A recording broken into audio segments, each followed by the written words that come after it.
This is the aftermath of an Islamic State IS attack last month on Afghanistan's Kabul University. Nearly 36 people, mostly students, died. The mass shooting was only one of dozens of attacks IS managed to pull off globally in 2020, in the months after President Donald Trump announced the territorial defeat of the extremist group. The United States military, our coalition partners, and the Syrian Democratic Forces have liberated virtually all of the territory previously held by ISIS in Syria and Iraq. It should be formally announced sometime, probably next week, that we will have 100% of the caliphate. Pockets of IS resistance remain in Syria and Iraq, where they continue to stage attacks. And in France, more attacks.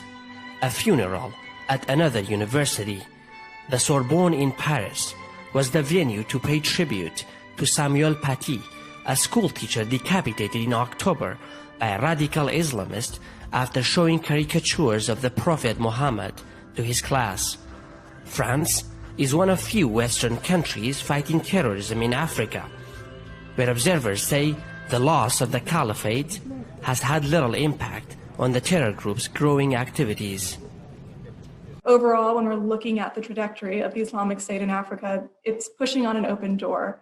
There are opportunities for the group to continue to exploit the local conflicts that it has so embedded itself into. There is a lack of interest, frankly, in Western partners in getting embroiled in African conflicts.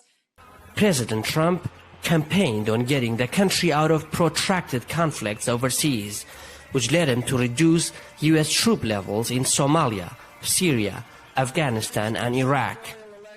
But in areas such as Iraq's northern oil-rich disputed territories, some experts warn that IS, also known as ISIS, is already exploiting the lack of trust between local residents and the Iraqi military and Shia militia groups deployed to protect them. There is a basic unwillingness coupled with incompetence and corruption in the local Iraqi security and judicial apparatus that makes the survival and ongoing insurgency of ISIS in these areas possible. When it comes to the jihadist threat, 2020 could be considered a good year for the US, since radical Islamists did not carry out any deadly attacks. But in Europe, jihadists have taken at least 9 lives, virtually the same number they killed in 2019. Namo Abdulla, VOA News, Washington.